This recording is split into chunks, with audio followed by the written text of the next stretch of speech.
Hello. Welcome back to my channel. Let's pick up where we left off. Seductive writing. Okay. One spring afternoon in the late 1830s, in a street in Copenhagen, a man named Johannes caught a glimpse of a beautiful young girl. Self-absorbed yet delightfully innocent, she fascinated him and he followed her from a distance and found out where she lived. Over the next few weeks, he made inquiries and found out more about her. Her name was Cordelia Wall, and she lived with her aunt too. The two led a quiet existence. Cordelia liked to read and to be alone. Seducing young girls was Joanna's specialty, but Cordelia would be a catch. She had already turned down several eligible suitors. Johannes imagined that Cordelia might hunger for something more out of life, something grand, something resembling the books she had read, and the dynamic and the daydreams that presumably filled her solitude. He arranged an introduction and began to frequent her house, accompanied by a friend of his named Edward. This young man had his own thoughts of courting Cordelia, but he was awkward and strained to please her. Johannes, on the other hand, virtually ignored her. Instead, befriending her aunt, they would talk about the most banal things, farm life, whatever was in the news. Occasionally, Johannes would veer off into a more philosophical discussion, for he had noticed out of the corner of his eyes that on these occasions Cordelia would listen to him closely while still pretending to listen to Edward. This went on for several weeks. Johannes and Cordelia barely spoke, but he could not tell. He intrigued her, and that Edward irritated her to no end. One morning, knowing her aunt was out, he visited their house. It was the first time he and Cordelia had been alone together. As dryly and politely as possible, he proceeded to propose to her. Needless to say, she was shocked and flustered. A man who had shown not the slightest interest in her suddenly wanted to marry her. She was so surprised that she referred the matter to her aunt, who, as Johannes had expected, gave her approval. Had Cordelia resisted, her aunt would have respected her wishes, but she did not. On the outside, everything had changed. The couple were engaged. Johannes now came to the house alone, sat with Cordelia, had her hand, talked with her, but inwardly he made sure things were the same. He remained distant and polite. He would sometimes warm up, particularly when talking about literature, Cordelia's favorite subject. But at a certain point, he always went back to more mundane matters. He knew this frustrated Cordelia, who had expected that now he would be different.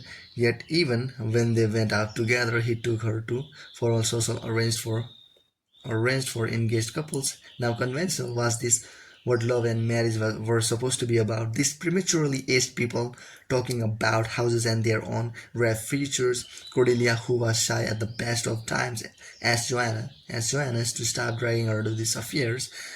The battlefield was prepared. Cordelia was confused and anxious.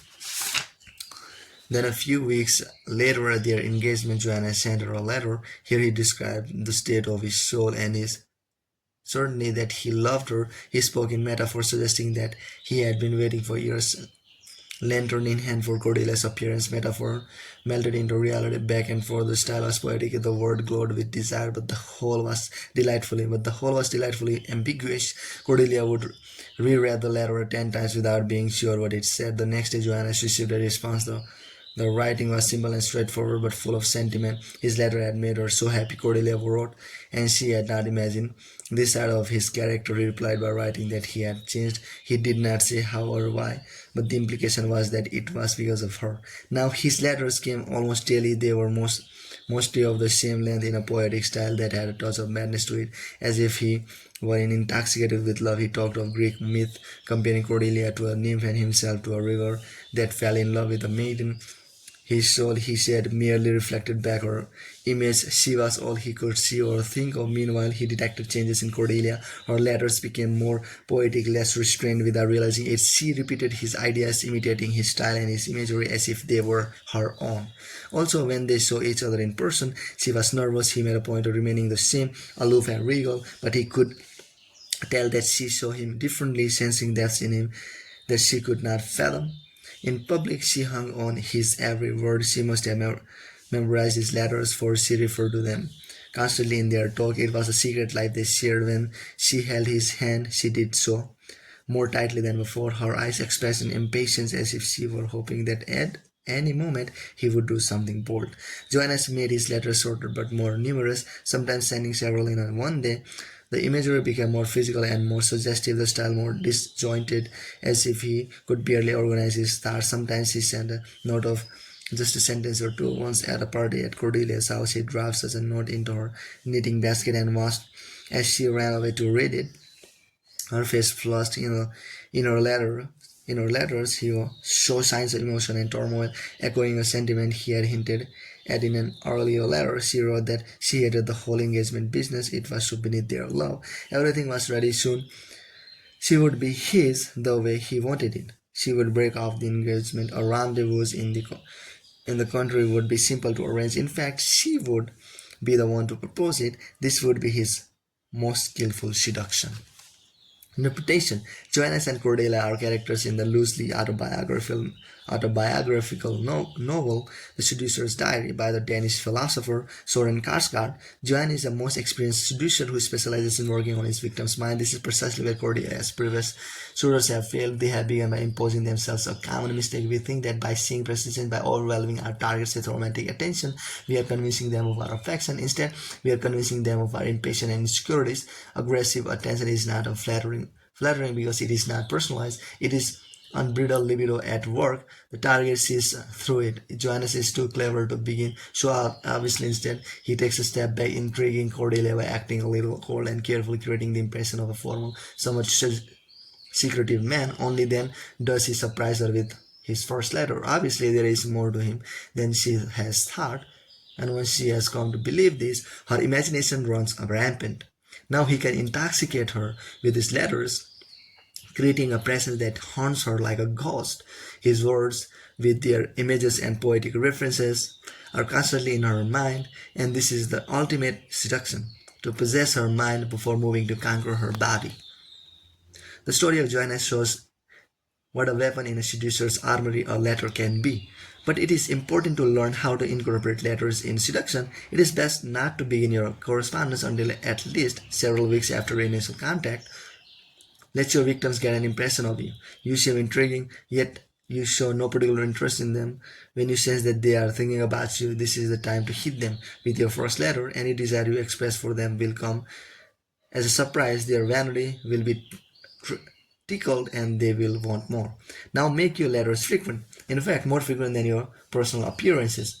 This will give them the time and space to idolize you, which would be more difficult if you are always in their face. After they have fallen under your spell, you can always take a step back, making the letters fewer. Let them think you are losing interest and they will be hungry for more. Design your letters as homage to your targets. Make everything you write come back to them, as if they were all you could think about. A delirious effect. If you tell an anecdote, make it somehow relate to them. Your correspondence is a kind of mirror you are holding up to them. They get to see themselves reflected through your desire. If for some reason they do not like you, write to them as if they did. Remember, the tone of your letters is what will get under their skin. If your language is elevated, poetic, creative, in its praise, it will infect them despite themselves. Never argue, never defend yourself, never accuse them of being heartless. That would ruin their spell. A letter can suggest emotion by seeming disordered, resembling from one subject to another. Clearly, it is hard for you to think your love has unhinged you. Disordered thoughts are exciting thoughts. Do not waste time on real information. Focus on feelings and sensations, using expressions that are rife with connotation. Plant ideas by dropping hints, writing suggestively without explaining yourself. Never lecture, never seem intellectual or superior. You will only make yourself pompous, which is deadly. Far better to speak colloquially, though with a poetic edge, to lift the language above the commonplace. Do not become sentimental. It is tiring and too direct. Better to suggest the effect your target has on you than to guess about how you feel. Stay vague and ambiguous, allowing the reader the space to imagine and fantasize. The goal of your writing is not to express yourself, but to create emotion in the reader, spreading confusion and desire. You will know what your letters are having the proper having the proper effect when your targets come to mirror your thoughts, repeating words you wrote, whether in their own letters or in person. This is the time to move to the more physical and erotic. Use language that quivers with sexual connotation, or better still, suggest sexuality by making your letters shorter, more frequent, and even more disordered than before. There is nothing more erotic than the short, abrupt note. Your thoughts are unfinished; they can only be completed by the other person. Signal to John Juan. Well, what I have to say is, I don't know what to say. For you turn things in such a manner with your words that it seems that you are right, and yet the truth of it is you are not. I had the finest stars in the world, and your words have totally scrambled them up. Moline. Keys to seduction. We rarely think before we talk. It is human nature to say the first thing that comes into our head, and usually what comes first is something about ourselves. We primarily use words to express our own feelings, ideas, and opinions, also to complain and to argue. This is because we are generally self-absorbed. The person who interests us most is our own self. To a certain extent, that is inevitable, and through much of our lives there is nothing much wrong with it. We can function quite well this way. In seduction, however, it limits our potential. You cannot seduce without an ability to get outside your own skill and inside another person, piercing their psychology. The key to seductive language is not the words you utter or your seductive tone of voice. It is a radical shift in perspective and habit. You have to stop saying the first thing that comes to your mind. You have to control the urge to prattle and vent your opinions. The key is to see words as a tool not for communicating true thoughts and feelings, but for confusing, delighting, and intoxicating. The difference between normal language and seductive language is like the difference between noise and music. Noise is a constant in modern life, something irritating we tune out if we can. Our normal language is like noise. People may have listened to us as we go on about ourselves. We just as often their thoughts are a million miles away. Every now and then their ears speak up when something we say touches on them. But this lasts only until we return to yet another story about ourselves. As early as childhood, we learn to tune out this kind of noise, particularly when it comes from our parents. Music, on the other hand, is seductive and gets under our skin. It is intended for pleasure. A melody or rhythm stays in our blood for days after we have heard it, altering our moods and emotions, relaxing or exciting us. To make music instead of noise, you must say things that please, things that are relate to people's lives, that touch their vanity. If they have many problems, you can produce the same effect by distracting them, focusing their attentions away from themselves by saying things that are really entertaining or that make the future seem bright and hopeful. Promises and flattery are music to anyone's ears. This is language designed to move people and lower their resistance. It is language designed for them, not directed at them. The Italian writer Gabriele d'Annunzio was physically unattractive, yet women could not resist him, even those who knew of his Don Juan reputation and disliked him for it. The actress Eleonora Duse and the dancer Isadora Duncan, for instance, fell under his spell. The secret was the flow of words in which he enveloped a woman. His voice was musical, his language poetic, and most devastating of all, he knew how to flatter. His flattery was aimed precisely at a woman's weaknesses, the areas where she needed validation. A woman was beautiful, yet lacked confidence in her own wit and intelligence. He made sure to say that he was bewitched not by her beauty, but by her mind. He might compare her to a heroine of literature or to a carefully chosen mythological figure. Talking to him, her ego would double in size. Flattery is seductive language in its purest form. Its purpose is not to express a truth or a real feeling, but only to create an effect on the recipient, like the Annunzio. Learn to aim your flattery directly at a person's insecurities. For instance, if a man is a fine actor and feels confident about his professional skills, to flatter him about his acting will have little effect and may even accomplish the opposite. He could feel that he is above the need to have his ego stroked, and your flattery will seem to say otherwise. But let us say that this actor is an amateur musician or painter. He does this work on his own without professional support or publicity, and he is well aware that others make their living at it. Flattery of his artistic pretensions will go straight to his head and earn your double points. Learn to sniff out the parts of a person's ego that need validation. Make it a surprise, something no one else has thought to flatter before, something you can describe as a talent or positive qualities that others have not noticed. Speak with a little tremor, as if your target's charms had overwhelmed you and made you emotional. Flattery can be a kind of role of foreplay, a fertile powers of seduction which were said to come from the magnificent girdle she wore, involved a sweetness of language, a skill with the sharp flattering words that prepare the way for erratic thoughts. Insecurities and nagging self-doubts have a dampening effect on the libido, make your targets feel secure and alluring through your flattering words, and the resistance will melt away. Sometimes the most pleasant Sometimes the most pleasant thing to hear is the promise of something wonderful or vague but rosy future that is just around the corner. President Franklin Delano Roosevelt, in his public speeches, talked little about specific programs for dealing with the depression. Instead, he used a rousing rhetoric to paint a picture of America's glorious future in the various uh, legends of Don Juan, the great seducer, would immediately focus women's attention on the future, a fantastic world to which he promised to whisk them off. Tailor your sweet words to your target's particular problems and fantasies. Promise something reliable, something possible, but do not make it too specific. You are inviting them to dream. If they are mired in a dull routine, talk of adventure, preferably with you. Do not discuss how it will be accomplished. Speak as if it magically already exists. Somewhere in the future, life people starts into the clouds and they will relax. Their defenses will come down and it will be that much easier to maneuver and lead them astray. Your words become a kind of elevating drug. The most anti-seductive form of language is argument. How many silent enemies do we create by arguing? There is a superior way to get people to listen and be persuaded. Humor and a light touch. The 19th century English politician Benjamin Disraeli was a matter at this game in Parliament. To fail to reply to an accusation or a slanderous contentment was a deadly mistake. Silence meant the accuser was right, yet to respond angrily, to get into an argument, was to look ugly and defensive. Disraeli used a different tactic. He stayed calm.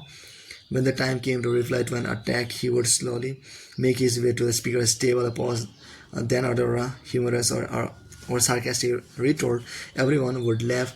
Now that he had wound people up, he would proceed to refute his enemy, still mixing in amusing comments, or perhaps he would simply move on to another subject as if he were above it all. His humor took out the sting of any attack on him. Laughter and applause have a domino effect. Once your listeners have laughed, they are more likely to laugh again. In this light-hearted mood, they are also more apt to listen. A subtle touch and a bit of irony give you room to persuade them, move them to your side, mock your enemies. That is the seductive form of argument. Shortly after the murder of Julius Caesar, the head of the band of conspirators who had killed him, Brutus addressed an angry mob. He tried to reason with the crowd, explaining that he had wanted to save the Roman Republic from the dictatorship. The people were momentarily convinced. Yes, Brutus seemed a decent man. The Mark Antony took the stage, and he in turn delivered a eulogy for Caesar. He seemed overwhelmed with emotion. He talked of his love for Caesar and of Caesar's love for the Roman people. He mentioned Caesar's will. The crowd clamored to hear it, but Antony said no. For if he read it, they would know how deeply Caesar had loved them and how dastardly his murder was. The crowd again insisted he read the will. Instead, he held up Caesar's blood-stained cloak. Nothing its rents and tears. This was where Brutus had stabbed the great general. He said Cassius had stabbed him here. Then finally he read the will, which told how much wealth Caesar had left to the Roman people. This was the coup de grace. The crowd turned against the conspirators and went off to lynch them.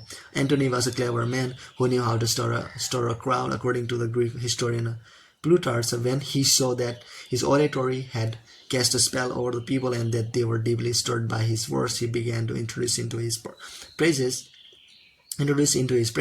a note of pity and of indignation at Caesar's fate. Seductive language aims at people's emotions, for emotional people are easier to deceive. Antony used various devices to stir the crowd. A tremor in his voice, a distraught and then an angry tone. An emotional voice has an immediate contagious effect on the listener. Antony also teased the crowd with the will, holding off the reading of it to the end, knowing it would push people over the edge. Holding up the cloak, he made his imagery visceral.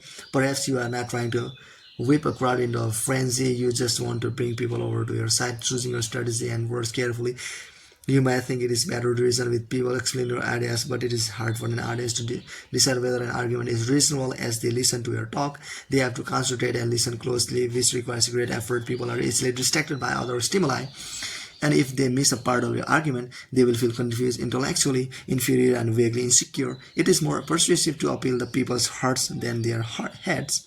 Everyone shares emotions, and no one feels inferior to a speaker who stirs up their feelings. The crowd bonds together, everyone contagiously experiencing the same emotions.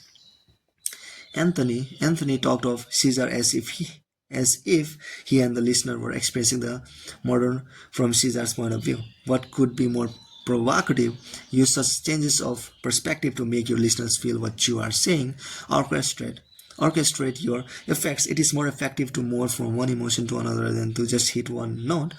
The contrast between Antony's affection for Caesar and his indignations at the murders was much more powerful than if he had stayed with one feeling or the other. The emotions you are trying to arouse should be strong ones. Do not speak of friendship and disagreement. Speak of love and hate. And it is crucial to try to feel something of the emotions you are trying to elicit. You will be more believable that way. This should not be difficult. Imagine the reasons for loving or hating before you speak. If necessary, think of something from your past that fills you with rage. Emotions are contagious. It is easier to make someone cry if you are crying yourself. Make your voice an instrument and train it to the communicate emotions. Learn to seem sincere. Napoleon studied the greatest actors of his time, and when he was alone, he would practice putting emotion into his voice.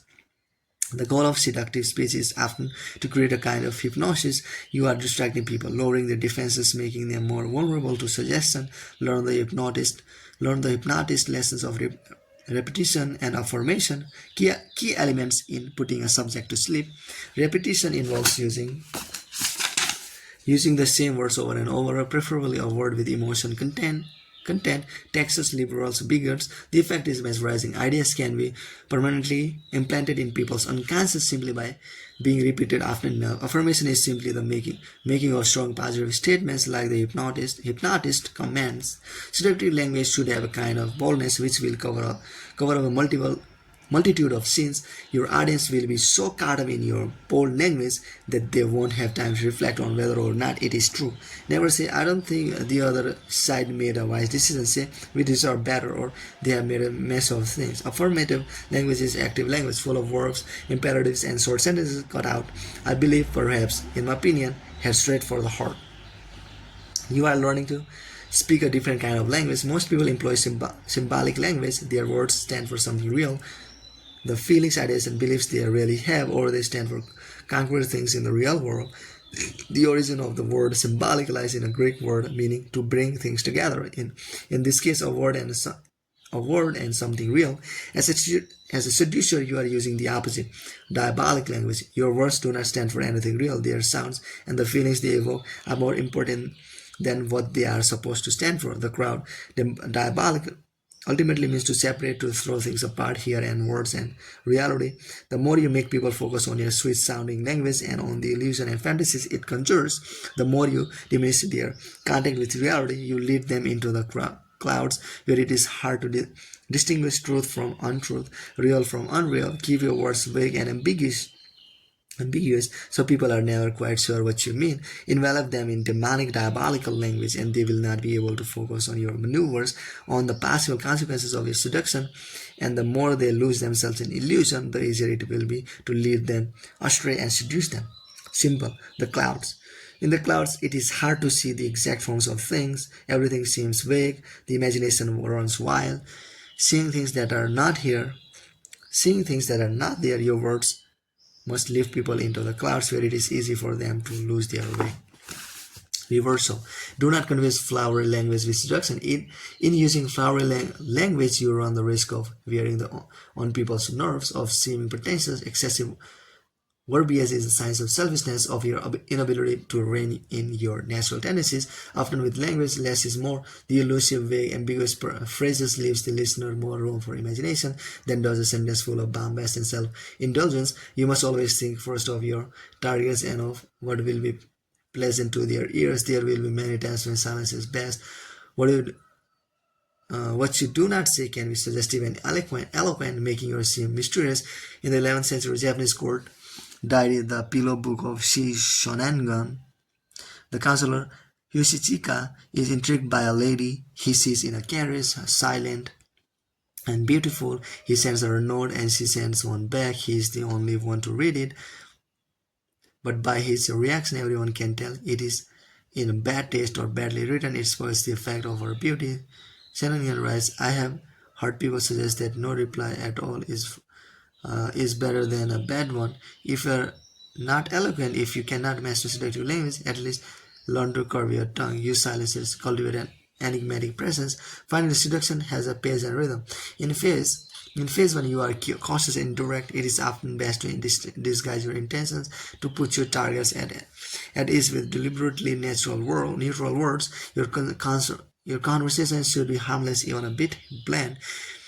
In the second phase, you turn more to the attack. This is the time for seductive language. Now, when you envelop them in your seductive words and letters, it comes as a pleasant surprise. It gives them the immensely pleasing feeling that they are the ones to suddenly inspire you with such poetry and intoxicating words. Bye. Bye. See you tomorrow.